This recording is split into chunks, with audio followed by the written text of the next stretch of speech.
चीन से हुई भारतीय सेना की झड़प एक दिन का नतीजा बिल्कुल नहीं। चीन लगातार भारत के खिलाफ इस तरह की चाल चल रहा है जिससे वो अपनी विस्तारवादी नीति को अंजाम तक पहुंचा सके। जी हां, चीन अरुणाचल से सटे 15 इलाकों के नाम अब तक बदल चुका है।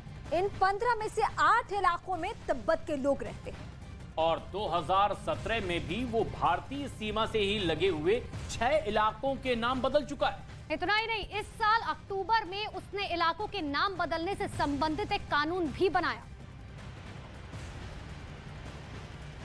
तो एलएसी के पास ऐसे 22 इलाके हैं जिनके नाम चीन ने बदल लिए हैं और चीन की तरफ से लगातार दावा किया जाता है कि ये हमारे हिस्से में है। देखिए किस तरीके की मनमानी चीन की तरफ से एलएसी के पास लगातार हो रही। इसके अलावा कुछ गांव वहां पर बसा लिए गए हैं। रोड कंस्ट्रक्शन एक बार फिर से चीन की तरफ से शुरू हो गया है।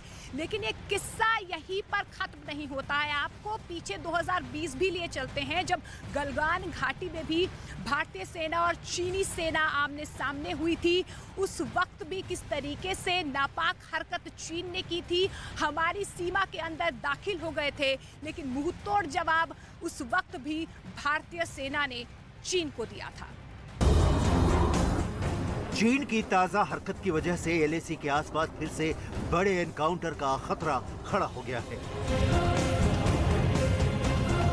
एलएसी पर तनाव के बीच चीन लगातार उकसा रहा है। पूर्वी लद्दाख में 2020 के बाद से एलएसी पर जो आमना सामना बना हुआ है उसमें चीन अब किसी बड़ी शरारत को अंजाम देने की तैयारी कर रहा है। अरुणाचल प्रदेश में हुई नई तकरार के साथ आखिर चीन का मकसद क्या है? दक्षिण चीन सागर में चीन ने पहले ही तनाव पैदा किया हुआ है। चीन की नौसेना पड़ोसियों के लिए सिरदर्द बन चुकी है। चीन इस वक्त अपने 3 दुश्मनों यानी ताइवान और जापान के साथ अमेरिका के खिलाफ बहुत ज्यादा आक्रामक हो गया है। लेकिन समंदर के बाद चीन का टारगेट हिमालय नजर आ रहा है और महासागर से आगे बढ़कर उसने अब हजारों मीटर ऊंचे पहाड़ों के बीच फ्रंट को एक बार फिर से एक्टिव कर दिया है। यही वजह है कि चीन के फाइटर एयरक्राफ्ट अब एलएसी पर भी लगातार उड़ रहे हैं।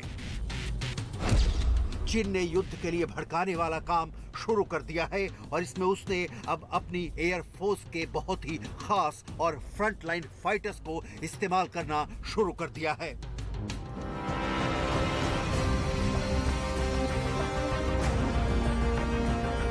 आखिर चीन ऐसा क्यों कर रहा है? क्योंकि जिस मुद्दे को लेकर भारत और चीन के कमांडर लगातार बात कर रहे हैं, जब दोनों देशों की सेनाओं के बीच तनाव कम करने की कोशिश जारी है और दोनों तरफ की मिलिट्री लीडरशिप एक दूसरे के लगातार संपर्क में है, तब सवाल है कि अरुणाचल प्रदेश में चीन ने भड़काने वाला कदम क्यों उठाया?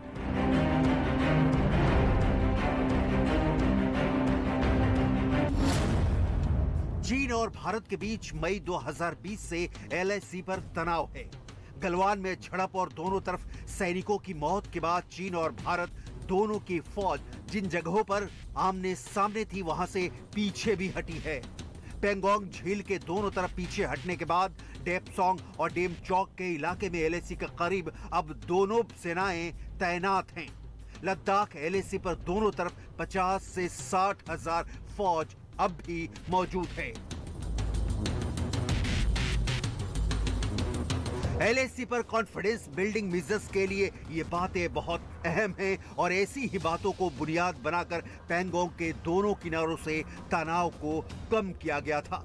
अब दोनों देशों की सेनाएं अपने अपने पुराने पॉइंट पर वापस लौट गई थी और उम्मीद जगी थी कि एलएसी पर भारत और चीन के बीच तकरार कम हो जाएगी।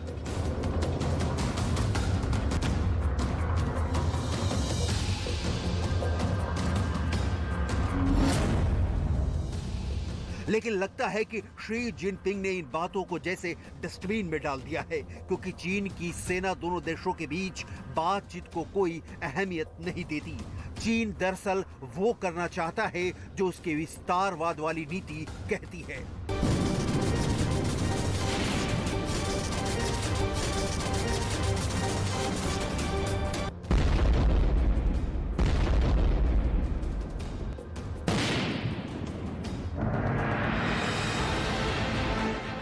ताइवान, जापान और अमेरिका से लगातार धमकाने वाले दौर को जारी रखते हुए आखिर चीन भारत से तनाव क्यों बढ़ाना चाहता है? क्या इसके पीछे चीन का कोई नया प्लान है? आखिर चीन समंदर से दूर पहाड़ों पर चौथा फ्रंट फिर से क्यों एक्टिव करना चाहता है? एलएसी पर चीन की इन नई हरकतों के पीछे 3 बड़े मकसद हो सकते हैं। पहला ये कि वो भारतीय फौज की सक्रियता देखना चाहता है।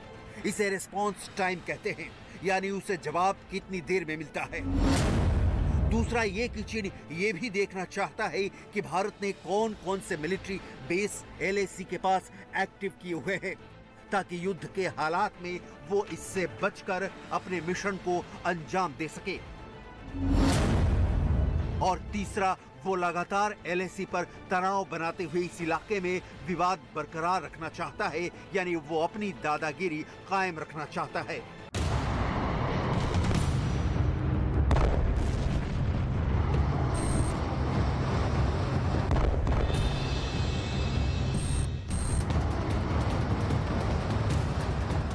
सत्रह जुलाई 2022 को भारत और चीन के कमांडर्स के बीच 16वें दौर की बात हुई थी